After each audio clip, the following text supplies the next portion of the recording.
ప్రియమైన సహోదరి సహోదరులకు ప్రభుపేట వందనాలు శుభములు తెలియజేస్తున్నాను. అందరు బాగున్నారా? మీ అందరి గురించి ప్రార్థన చేస్తూ వస్తున్నాము. మీరు ఎవరైనా కొత్తగా ఛానల్ చూస్తున్నట్లయితే దయచేసి సబ్స్క్రైబ్ చేసుకోండి. అదేవిధంగా ఇతరులకు కూడా తెలియజేయండి.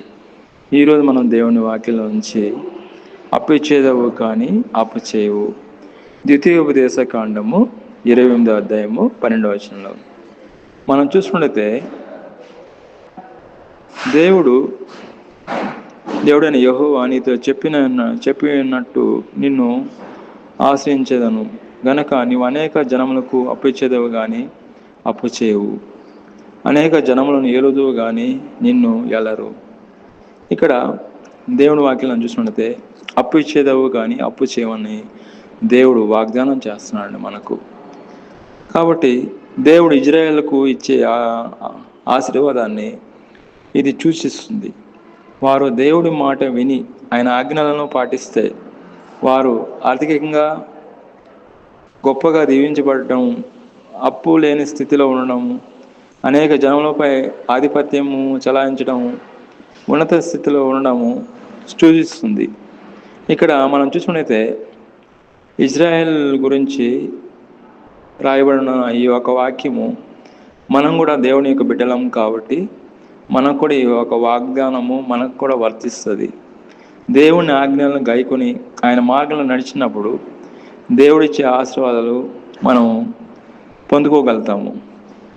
ఆయన ఆర్థిక సమృద్ధిని దేవుడు ఆశీర్వాదం వల్ల మనకు దేవుడు గొప్పగా దీవించబోతున్నాడు. మనం అప్పు ఇచ్చేవారంగా మనం దేవుడు చేస్తాడు కానీ అప్పు చేసేవారుగా చేయడు.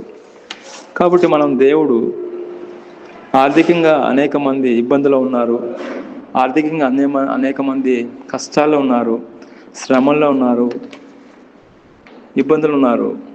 వాళ్ళు ఏ విధంగా ఆశ్రయించబడతారంటే దేవుని వాగ్దానం మీద మనం విశ్వసించినట్లయితే, దేవుని వాగ్దానం మీద నమ్మకం ఉంచినట్లయితే ద్వితీయోపదేశ కాండము 28వ అధ్యాయము 12వ వచనంలో చూసినట్లయితే నువ్వు అనేక జనములకు అప్పు ఇచ్చేదో కానీ అప్పు చేయమన్నాడు. ఈ వాగ్దానాన్ని బట్టి మనం ఎప్పుడైతే ప్రార్థన చేస్తున్నామో దేవుడు తప్పకుండా ఆ వాగ్దానాన్ని నెరవేరుస్తాడు. మనం నమ్మాలి, దేవుడు కార్యం చేస్తాడు. నమ్మని ఎడల దేవుడి కార్యం జరగదు. కానీ ఎప్పుడైతే మనం నమ్ముతామో దేవుడు బహుగా అత్యున్నతంగా మనల్ని దీవిస్తాడు. కాబట్టి మనం దీవించబడాలంటే మెయిన్ దేవుడే మనల్ని దీవించాలి, ఆశ్రయించాలి. ఆయన దీవిస్తే, ఆయన ఆశ్రయిస్తే మనం గొప్పగా, ఉన్నతంగా, అసాధారణంగా దీవించబడతాం. కాబట్టి ద్వితీయోపదేశ కాండము 28వ అధ్యాయము 12వ వచనంలో మనం చూసుకుంటే నీవు అనేక జనములకు అప్పిచ్చేదవు కానీ అప్పు చేయమని ప్రమాణం చేస్తున్నాడు.